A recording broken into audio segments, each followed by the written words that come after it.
Hello. अब नागरिकता के पार्ट 2 में देखो, पुनर्जागरण में हमने पढ़ा कि पहले पढ़ा अपन ने ग्रीक काल में, फिर रोमन काल में, उसके बाद में आती पुनर्जागरण काल में। तो इसमें कौन से देखो 13वीं 14वीं शताब्दी हो गई। इसमें कौन है? मैकियावेली, बोंदा, रूसो ने लोकतांत्रिक राज्य और नागरिकता के विचारों को पुनर्जीवित किया। इसमें क्या किया? डेविड हेल्ड ने क्या बोला? जो मैकियावेली के विचारों को संरक्षात्मक गणतंत्रवादी की संज्ञा देता है। क्यों देता है? संरक्षण करता है किसका? गणतंत्र का। क्यों? क्योंकि नागरिकों के हितों के दावों का एक तरीका है, क्योंकि वो गणतंत्र का प्रशय करता है। देखो, इसलिए वो क्या कहता है कि जिसमें नागरिकों के हितों का एक तरीका है। फिर उसके बाद में देखो उदारवाद आ जाए, तो हॉब्स, लॉक, रूसो उस समय से चालू हो गया।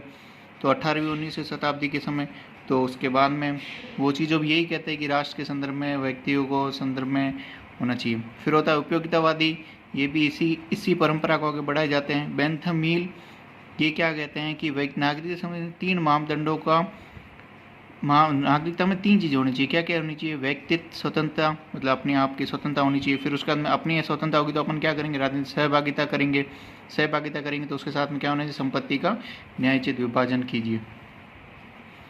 फिर उसके बाद में ग्रीन किसकी बात करते हैं? अच्छा जीवन सुलभ हो जाए तो वही नागरिकों के लिए सर्वोच्च है। फिर एक ही कॉन्सेप्ट है नागरिक गणतंत्रवादी नागरिकता। इसके अंतर्गत क्या है कि मतलब देखो, नागरिक तो हो गए, गणतंत्र किसमें हो गए? जो प्राधिकार है उसको मनमानेपन से रोकने के लिए शक्ति की भागीदारी के सिद्धांत, यानी कि लोगों की भागीदारी होनी चाहिए। किसमें होनी चाहिए? राज्य के कार्यों के अंतर्गत। इसके कौन कौन प्रश्न है जो जिसमें बात करते हैं? सक्रिय नागरिकता वाला। और इसमें कौन कौन? अरस्तु हो गया, सिसरो हो गए, गयू सीआर डीनी हो गए, मैकियावेली हो गए, जेम्स हैरिंगटन हो गए, रूसो हो गए। फिर कॉमनवेल्थ विचारक हो गए, सिद्धांतकार हो गए। फिर उसके बाद में फिर 20वीं शताब्दी में इसमें कौन हो गया? हन्ना आरेंट हो गए, जॉन पॉकॉक हो गए, क्विंटन स्किनर हो गए। हन्ना आरेंट, पॉकॉक, क्विंटन स्किनर और फिलिप पेटिट।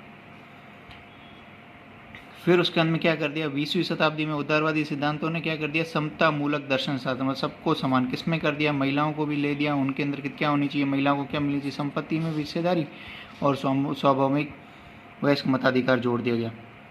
फिर इसमें देखो क्या कर दिया गया? अधिकार और नागरिकता की 2 धारणाओं का विकास हुआ 20वीं शताब्दी के अंतर्गत। बहुसंस्कृतिवाद भी जुड़ा, समूह सिद्धांत भी इनके अंदर नई नई धारणाएं 1950 के दशक के बाद में शामिल होती गई।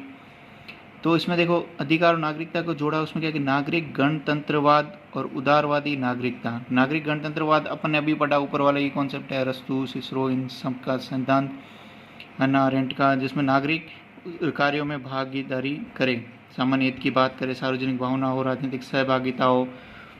ठीक है, नागरिक सद्गुण और उत्तम नागरिकता कर इनका विशेष जोर है। समसामयिक और जो मार्क्सवादियों और नारीवादी नागरिकता के खिलाफ इनकी बात करते हैं कि इन्होंने सिर्फ एक समुदाय विशेष की बात करते, परंतु हमारी वर्गों में विभाजित फिर भी रहता है। फिर इसके अंदर देखो फ्रांसीसी क्रांति और नागरिकता 1789 में हुआ, तो आदमी और नागरिकता के अधिकारों की उद्घोषणा की बात होती है। तो इसमें क्या कर दिया? सबको समान क्षैतिज अधिकारों की व्याख्या करते हुए नागरिकता के ऐसी संकल्प में आगे बढ़ा जिसमें यह माना कि नागरिक स्वतंत्र और स्वायत्त व्यक्ति है, सबको बराबर कर दिया। मार्क्सवादी धारणा क्या करते हैं? देखो, यहाँ पहले एक कॉन्सेप्ट समझना है कि उदारवादी परंपरा ने क्या बात करी, इस बात पर चिंता जरूर जाहिर की कि यदि किसी व्यक्ति की बुनियादी जरूरत पूरी नहीं होती तो उसके लिए नागरिकता बेमानी है। उदारवादी इस चीज़ को मानते हैं, परंतु मार्क्सवादी क्या कहते हैं कि ये चीज़ तो है ही, परंतु मेन चीज़ क्या है जिसके ऊपर उदारवादी ने ध्यान नहीं दिया? वो कारण है वर्गों की विद्यमानता। जब तक वर्ग रहेंगे तब तक सच्ची नागरिकता संभव ही नहीं है। ठीक है, इसलिए मार्क्स ने उदारवादी लोकतांत्रिक नागरिकता क्या क्या बुजुर्गा नागरिकता कहते हैं। ठीक है, इसी प्रकार वो कहते हैं कि पूंजीवादी समाज में समान अधिकार भी है। वो अधिकार भी कौन से हो गए? बुजुर्गा अधिकार, क्योंकि वो सिर्फ उच्च वर्ग को मिले हुए, वर्गों में 2 वर्ग है, उच्च वर्ग को मिले हुए, तो इसलिए बुजुर्गा अधिकार कहते हैं। ये इंपॉर्टेंट ध्यान देना। मार्क्स की अपनी कृति कौन सी? ऑन द जूइश क्वेश्चन में आदमी के अधिकारों और नागरिकों के अधिकारों में अंतर करते हुए आदमी के अधिकार अथवा प्राकृतिक अधिकारों की आलोचना की है। नागरिकों के अधिकार तो बराबर है, परंतु आदमी के अधिकार अलग हो गए, क्योंकि वो पहले से बने हुए थे, जिसकी वजह से वर्ग विभेद बने हुए थे। क्यों आदमी के अधिकारों ने क्या कर दिया, व्यक्तिवाद विशेषकर बुजुर्ग हुआ, व्यक्तिवाद को उभारा है, ठीक है। फिर नारीवादी अवधारणा ये भी विरोध करती है, पर चलिए क्या जेंडर ब्लाइंड किया हुआ है, ठीक है, क्योंकि सिर्फ आदमियों की बातों को ही सुना गया, सार्वजनिक क्षेत्र की ही, घरेलू मामलों में इनको कोई अधिकार नहीं मिले, नागरिकता नहीं होती। तो मातृक नागरिकता, क्योंकि वो मातृक नागरिकता ये चाहते हैं कि पुरुष जो इतने भी अधिकार दिए वो पुरुषों ने निर्धारित किए हैं, वो पुरुषों के लिए ही बने हुए हैं, तो उनके ही विशेष हितों को वो प्रशय करते हैं। तो जीन इल्स्टेन है और सारा रूडिक है, ये इसकी वकालत करते हैं कि परवाह की, परंतु इनमें मेन चीज़ क्या है कि ये मातृक नागरिकता के सिद्धांत के साथ परवाह की नीति शास्त्र ये जुड़ा हुआ एथिक्स ऑफ केयर, क्योंकि औरतों के अंदर ये विशेष गुण होता है कि वो हर चीज़ का परवाह करती, हर चीज़ की केयर करती। तो इसमें एक चीज़ ये कहता है कि मत है कि हमें सिर्फ फ्रांसीसी क्रांति में क्या कहती है, हमें एक सहायक नागरिकता के रूप में हमें साथ में जोड़ा था ताकि वो आंदोलन और तीव्र गति से संपन्न किया जा सके, परंतु उनको राजनीति के दायरे से बाहर रखता था। अब कैरोल गिलीगन है, जीन इल्स्टेन है, सारा रूडिक है, नारीवादी विचार करती है। अब एक ही करंट अफेयर्स का है कि रायन वॉट ने, इनकी बुक है फेमिनिज्म एंड सिटीजनशिप, ये कहाँ के, न्यूजीलैंड की है। तो इन्होंने क्या किया है, सक्रिय और समान लिंग नागरिकता की है, ठीक है। रायन और कौन हो गया, वॉट, रायन वॉट। फिर अगली कॉन्सेप्ट आ गया वैश्वीकरण, सर्वदेशी नागरिकता और नागरिकता के संकट, ये तीन कॉन्सेप्ट है। देखो नागरिकता की वैश्वीकरण से संबंधित है, तो इसमें देखो सबसे पहले यास्मीन सोयसल ये मानती है, क्या मानती, वैश्वीकरण ने नागरिकता की नई और ज़्यादा सार्वभौमिक संकल्पना को आगे बढ़ाया। तो अब ये क्या चीज़ चाहती है यास्मीन सोयसल, देखो वैश्वीकरण में क्या सब एक साथ जुड़ने की बात कहते हैं, तो यास्मीन सोयसल क्या कहती है, सार्वभौमिक व्यक्तित्व की बात करती है, पर्सनहुड, यूनिवर्सल पर्सनहुड, इन सबको एक साथ जोड़ के रखना सके। और इसी के साथ क्या हो गया, इसकी वजह से हुआ क्या, क्योंकि इसमें तो गैस वर्ग एक देश से दूसरे देश में जाते तो वहाँ पर उनको वो सारे अधिकार नहीं मिलते जो उस देश में रहने वाले लोगों को मिलते हैं।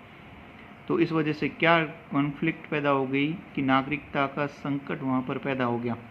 सर्वदेशिकता नागरिकता के बारे में मार्था नस्बम, ये ध्यान रखना, मार्था नस्बम ने इस नागरिकता का मूल मंत्र कि प्रत्येक व्यक्ति पूरे विश्व का नागरिक है और उसका संबंध विश्वव्यापी मानवीय समुदाय से है, ठीक है।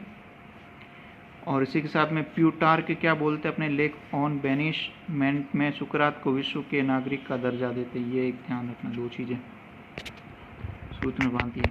डेविस हेल्ड ने भी इस दृष्टिकोण समर्थन, किंतु ग्राम्सी तथा अन्य वैश्विक नागरिकता के विरोधी यह तर्क देते हैं कि एक अमूर्त मानवता कभी भी एक मूर्त राष्ट्र की स्थापना नहीं कर सकती। अब देखो ग्राम्सी किस चीज़ की बात करते हैं, ये राष्ट्रीय नागरिकता की बात करते हैं, अंतर्राष्ट्रीय नहीं। क्यों, क्योंकि वो कहते हैं क्योंकि एक अमूर्त मानवता कभी भी एक मूर्त राष्ट्र की स्थापना नहीं कर सकती, क्योंकि जितने अपन कॉमन कॉन्सेप्ट में समझ सकते हैं कि जितने एक देश के अंतर्गत नागरिकों को मतलब राष्ट्र उनकी सहायता कर सकता है, उतना विश्व स्तर पर सभी नागरिकों के बारे में पूरा विश्व एक साथ नहीं सोच सकता। फिर आता है नागरिक निष्ठावाद लक्षण, तो इसको क्या बोलते हैं, सिविक प्राइवेटाइजिज्म सिंड्रोम। इसमें क्या होता है कि सिर्फ अपने बारे में ही सोचना, अन्य के बारे में नहीं सोचना, तो इसको कौन सा हो गया, नागरिक हो गया। निजता यानी कि अपने बारे में सोचना, वो उसकी वजह से ये सिंड्रोम इसको बोलते हैं। दूसरे लोगों के बारे में निष्क्रिय रहते हैं, मतलब सक्रिय भाग नहीं लेते अन्य मामलों में, सार्वजनिक क्षेत्र में।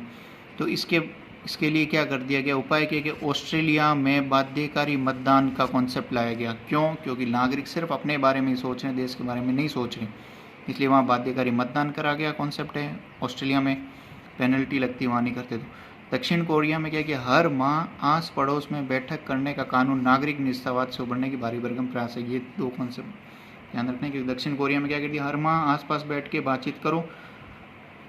और फिर हेबरमास ने क्या किया, फिर हेबरमास ने भी अपनी यूगेन हेबरमास जर्मनी के, तो इन्होंने कौन अपनी बुक थी लेजिटिमेशन क्राइसिस 1973 में, उन्होंने क्या बोला, उन्नत पूंजीवाद संकट की प्रवृत्तियां अध्याय में नागरिक निष्ठा, इन्होंने भी अपने यही बोला है कि पूंजीवादी देशों में पूंजीवाद के कारण क्या हो रहा है कि लोग अपने आप तक ही सीमित होते जा रहे हैं। फिर इसमें सबसे इम्पोर्टेंट कॉन्सेप्ट है मार्शल का नागरिकता संबंधी सिद्धांत। टी.एच. मार्शल ने क्या बोला, देखो सबसे पहले ये देखो टी.एच. मार्शल कहाँ के हैं, यूके के, यूके मतलब इंग्लैंड के हैं। तो इन्होंने क्या बोला, नागरिकता की अवधारणा स्थिति न होकर उदारवादी पूंजीवादी समाज में लगातार विकसित हो रही है। यानी कि टी.एच. मार्शल यूके के हैं, यूके ने इंग्लैंड के, तो इंग्लैंड से अपन को एक कॉन्सेप्ट ये समझ आ गया कि वो उदारवादी होंगे और पूंजीवादी समाज की बात करेंगे, तो ये विकसित हो रही है। नागरिकता को एक सामाजिक परिस्थिति, ये कहते हैं कि नागरिकता अपने आप में एक सोशल स्टेटस बन जाएगा। हम सोशल स्टेटस क्यों, नागरिक अपने आप में एक प्रतिनिधित्व करते हैं एक देश विशेष को, तो अपने आप से वो क्या हो जाएगा, सोशल स्टेटस हो जाएगा। सोशल स्टेटस यानी व्यक्ति लोग कहाँ के हैं, समाज के ही है ना, समाज के, समाज कौन सा है, जो इंग्लैंड वहाँ पर रहते तो अपने आप वहाँ के नागरिक हो गए। तभी संभव है जब उदारवादी प्रजातांत्रिक लोकतांत्रिक राज्य हो, तो उसी की बात करते हैं। अपनी इनकी बुक है सिटीजनशिप एंड सोशल क्लास, 1950 में पूंजीवादी देश की उसकी बात करी उन्होंने, वकालत, ठीक है। उन्होंने क्या बोला, क्योंकि इससे क्या हो गया कि समानता का दायरा बढ़ता जाएगा। और इसमें इंग्लैंड की नागरिकता की बात करते हैं। नागरिक क्या हो गए, एक राजनीतिक समुदाय में स्वतंत्र और समान सदस्य हैं। इन्होंने ये चीज़ कॉन्सेप्ट याद रखना, मार्शल नागरिकता का निर्माण करने वाले अधिकार को 3 समूह में शामिल करते हैं। कौन कौन से हो गए, नागरिक या कानूनी अधिकार, राजनीतिक अधिकार और सामाजिक अधिकार। नागरिक और कानूनी अधिकार, देखो नागरिक और कानूनी अधिकार में कौन कौन से हो गए, ये ध्यान देना। नागरिक होने के नाते और कानून के द्वारा प्रश्न मिलते हैं, तो उनको अधिकार कौन से हो गए, कानून के समक्ष समानता हो गई। अब नागरिक होने के लिए आप क्या बोल सकते हो, विचार और अभिव्यक्ति की स्वतंत्रता, दैहिक स्वतंत्रता, अपने आप की स्वतंत्रता, और आस्था रखने की और संपत्ति रखने और अनुबंध करने की शिक्षा, कॉन्ट्रैक्ट करने की। राजनीतिक अधिकारों के अंतर्गत कौन सा हो गया, राजनीतिक क्षेत्र में अब कौन कौन से हो गए, देखो निर्वाचन में भाग लेने का अधिकार, शासन प्रक्रिया में सहभागी बनने का अधिकार। यहाँ पर इन दोनों को कंफ्यूज मत कर देना, विचार और अभिव्यक्ति को राजनीतिक अधिकारों में मत कर देना, क्योंकि राजनीतिक अधिकार कौन से, राजनीतिक क्षेत्र में संबंधित होने चाहिए, निर्वाचन भाग लेने और शासन प्रक्रिया में सहभागी बनने। सामाजिक अधिकार में कौन सा हो गया, खुशहाली का अधिकार हो गया, सभ्यता संस्कृति, दूसरों के साथ मिलजुल कर रहना, शिक्षा को शामिल करना। मार्शल ने सामाजिक वर्ग को असमानता की व्यवस्था के रूप में चिन्हित किया। सोशल जो क्लास बनती है वो असमानता की व्यवस्था हो जाए, समानता सुनिश्चित करती है। तो क्यों होती है, क्योंकि वर्ग क्या करते हैं, नागरिकता वर्ग के पतन को विभाजन करने में पड़ती है, समानता सुनिश्चित करती है। अलग अलग वर्ग बने होते हैं, तो उन्होंने 3 वर्गों, इतिहास में विशेष 3 वर्गों का बोला कि 18वीं शताब्दी में कौन से हो गए, नागरिक अधिकार सबसे पहले मिले लोगों को 18वीं शताब्दी में, फिर 19वीं शताब्दी में राजनीतिक अधिकार, 20वीं शताब्दी में सामाजिक अधिकार। ज्ञात रहे कि नागरिकता के इस पक्ष को ईटर सामाजिक नागरिकता, अब देखो ईटर क्या बोलते हैं इस चीज़ को, सोशल सिटीजनशिप। फिर होया कि एक आया कि नागरिकता का विरोधाभास, ये ध्यान देना, ये भी किन्होंने दिया, मार्शल ने दिया है। नागरिकता प्रत्येक नागरिक को सिर्फ समान अधिकारों का ही नहीं बल्कि समान सामाजिक महत्व का आश्वासन देती है। इस तरह यह प्रत्येक नागरिक के समान हैसियत की गारंटी देती है। नागरिकता क्या, मार्शल ने बोला नागरिकता क्या होती है कि सबको एक समान होने चाहिए, एक समान हैसियत, सबको एक समान, एक देश में रह रहे हो तो आपको नागरिक हो तो आपको जो एक इस व्यक्ति को मिल रहे अधिकार वो आपको भी मिलेंगे। तो यहाँ क्या कर दिया गया, इसे अपनाया जाए तो नागरिकता के पूंजीवाद के साथ संबंधों के विरोधाभास और भेदभाव को बढ़ा दिया, क्योंकि पूंजीवाद के द्वारा क्या मिलता है, मार्शल से नागरिक के विरोध में उनका मत है कि इससे भविष्य में टकराव हो सकता है। क्यों, पूंजीवाद में संबंधों में विरोधाभास हो सकता है नागरिकता के साथ। क्यों हो सकता है, क्योंकि जब नागरिकता क्या बात कहती है, समान हैसियत की, तो इसका मतलब प्रत्येक नागरिक कुछ बुनियादी वस्तुओं और सेवाओं की न्यूनतम आपूर्ति, तो सब बराबर नहीं होते, तो उसमें किसी चीज़ को कम मिलता है, किसी को ज़्यादा मिलता है, तो सब एक बराबर मिलेंगे, तो बराबर के लिए क्या करेंगे, सबसे ऊपर वाले को कुछ टैक्स या लगाएंगे, तब वो उनके हित के खिलाफ जाएगा, तब वो उसमें क्या होंगे, पूंजीवादी लोग चाहेंगे कि उनके साथ में ऐसा ना किया जाए, हम अपना पैसा क्यों देते, इसलिए वहाँ पर वो विरोधाभास हो सकता है। नव दक्षिणपंथी भी इसको बात को मानते हैं, सक्रियता नागरिकता के बढ़ावा देते हैं। नव रूढ़िवाद क्या कहते हैं, मार्शल की पात्रता हकदारी की नागरिकता केवल व्यक्तियों के अधिकारों की बात करता, ना कि उत्तरदायित्व की। रूढ़िवादी क्या चाहते हैं, रूढ़िवादी कहते हैं कि मार्शल सिर्फ क्या कहते हैं, सिर्फ व्यक्तियों के अधिकारों की बात करते हैं, उनसे कोई दायित्व का निर्वहन नहीं करता। समूह विभेदीकृत नागरिकता, अगला कॉन्सेप्ट है समूह विभेदीकृत। समूह मतलब अब अभी तक हमने पढ़ा व्यक्तिवाद, अब होंगे समूह, कुछ लोगों का ग्रुप इंक्लूड होके नागरिकता की बात। समूह में सबसे इंपॉर्टेंट होता है सांस्कृतिक संबंध, मतलब लोग हो गए, लोगों को इकट्ठे कब होंगे, उनकी संस्कृति एक समान होगी तो वो इकट्ठे होंगे। इसमें सबसे इंपॉर्टेंट बात करते हैं विल किमली का। इसमें क्या, ऐसी संस्कृति जो अपने सदस्यों को मानवीय क्रियाकलापों के संपूर्ण दायरे में जीवन का अर्थपूर्ण मार्ग मुहैया कराती है, जिसमें सामाजिक, शैक्षणिक, धार्मिक, मनोरंजन, सार्वजनिक और निजी दोनों क्षेत्रों को परिलक्षित करने वाला आर्थिक सब उसके अंदर शामिल होते हैं। उसका एक संस्कृति विशेष का, तो सामाजिक संस्कृति सामाजिक जीवन के दैनिक शब्दकोश की अभिव्यक्ति होती है। मानव क्रिया में अधिकांश क्षेत्रों जैसे स्कूल, संचार माध्यम, जिसके माध्यम से लोग सीखते हैं एक साथ होकर। नागरिकता, इस सामाजिक संस्कृति और नागरिकों से उसके कार्यों की गहराई जुड़ी हुई इस संस्कृति के नए रूप देती रहती है। तो ये स्वतंत्रता क्या होती है कि विभिन्न विकल्पों में से विकल्प का चुनाव करना होता है। हमारी सांस्कृतिक हमें मात्र इन्हें हमारे लिए अर्थपूर्ण भी बनाती है। मतलब समाज में जैसे लोग रहते हैं संस्कृति के हिसाब से चलता रहना। तो रोनाल्ड डर्वोकिन के अनुसार हमारी संस्कृति को ढांचागत आधारहीनता तथा संरक्षण की आवश्यकता है। यानी कि डर्वोकिन क्या कहते हैं, हमारी संस्कृति को कैसी होनी चाहिए, खतरा किस चीज़ से, कि मतलब वैसी ही रहे, उसका जो ढांचा है वो खराब ना हो, उसमें सुधार हो, परंतु उसका मूल ढांचा है वो कभी खराब ना हो। इसके साथ में दो कॉन्सेप्ट है, नागरिकता सांस्कृतिक पहचान से स्वतंत्र सहज गुण स्वरूप। मतलब इसमें क्या किया जाता है, सांस्कृतिक पहचान से स्वतंत्र यानी कि अलग रहना, अपने समाज की जो संस्कृति उसे अलग अपनी स्वतंत्र बनाना लोगों के लिए।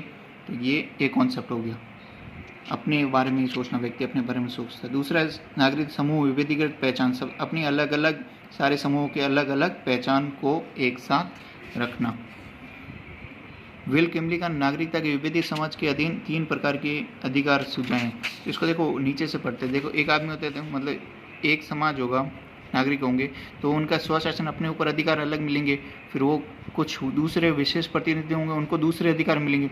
फिर बहुत सारे वैसे अलग अलग होंगे, बहुत प्रजाति अधिकारों पर आधारित होंगे। विल किमली का कॉन्सेप्ट याद रखने के लिए पहले अपने ऊपर, फिर कुछ विशेष प्रतिनिधित्व मिलेगा किसी, फिर बहुत सारी प्रजातियाँ, उन सबको अलग अलग मिलेंगे। और आइरिस मैरिन यंग ने भी ऐसे अधिकार को क्या बोला है, समूह विशिष्ट या समूह विभेदित अधिकार कहती है। इस प्रकार की नागरिकता को विभेदीकृत नागरिकता के रूप में माना जाता है। फिर यद्यपि हेबरमास का मत एक नागरिक केवल निवास के आधार पर, हेबरमास जर्मनी के, तो याद रख सकते हैं वो क्या मानते हैं कि निवास के आधार पर होनी चाहिए, उनको किसी सांस्कृतिक एकता अनुवांशिक से नहीं जोड़ना चाहिए।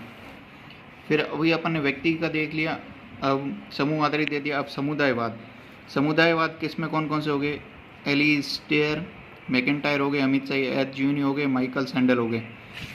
इन्होंने क्या बोले कि सामाजिक बंधनों के टूटने और आधुनिक समाज के टूटते बंधन और सार्वजनिक समाज अलगाव के लिए उदारवादी नागरिकता की निष्क्रियता, यानी उदारवाद में नागरिकता तो मिल गई, परंतु वो सब कैसे हो गए, निष्क्रिय हो गए, क्योंकि पूंजीवाद की तरफ वो आकर्षित हो गए और तो अपनी पूंजी अपने आप तक ही सीमित रखी, अपने संबंध उन्होंने सिर्फ अपने तक रखे, तो वो निष्क्रिय हो गए, सामाजिक क्षेत्र में उन्होंने भागीदारी नहीं की।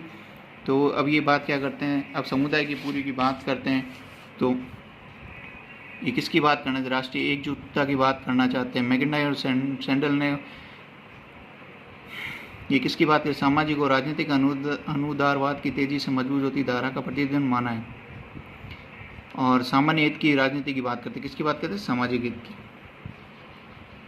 अब ये एक नागरिक मानवतावाद को विल किमली ने अरस्तुवादी गणतंत्रवाद कहा है, क्योंकि इसमें वापस लोगों का एक दूसरे के साथ जुड़ना ही ये बात करते हैं। जॉन रॉल्स ने क्या बोला है, उदारवादी समतावाद और नागरिक गणतंत्रवाद के बीच बुनियादी विरोध है। किसके बीच में, उदारवादी समतावाद और नागरिक गणतंत्रवाद। तो देखो उदारवादी समतावाद में देखो अपन ने बताया कि वापस लोग एक साथ रहने लगे, मतलब लोग अलग अलग अपनी अपनी बात करते हैं। उदारवादी हो तो हैं पर पूंजीवाद में, और नागरिक गणतंत्रवाद में नहीं, लोग भागीदारी करते हैं, तो उनके बीच में विरोध है। जॉन रॉल्स बोलता है, क्यों बोलते हैं, क्योंकि नागरिक मानवतावादी न्याय के आधार पर नहीं बल्कि जीवन की एक खास संकल्पना के आधार पर सद्गुणों की तरफ तारी करते हैं। वो लोग तभी एक दूसरे का साथ देते हैं, क्यों, अपना हित देखते हैं सबसे पहले। और रॉल्स के चिंतन के विपरीत इच्छा स्वतंत्रवाद हेग और नॉजिक राज्य को क्या बोलते हैं, एम्पायर के रूप में बना रहे, वो बीच में इंटरफेयर ना करें। नागरिकता को क्या बोलते हैं, धैर्य के रूप में परिभाषित करते हैं, दूसरे के अधिकारों में हस्तक्षेप करना है, न कुछ सामान्य सामाजिक लक्षण में सामुदायिक भागीदारी। वो कुछ नहीं चाहते, नागरिकता अपनी जगह पे है, राज्य सिर्फ एक एम्पायर के रूप में कार्य करे। ओके।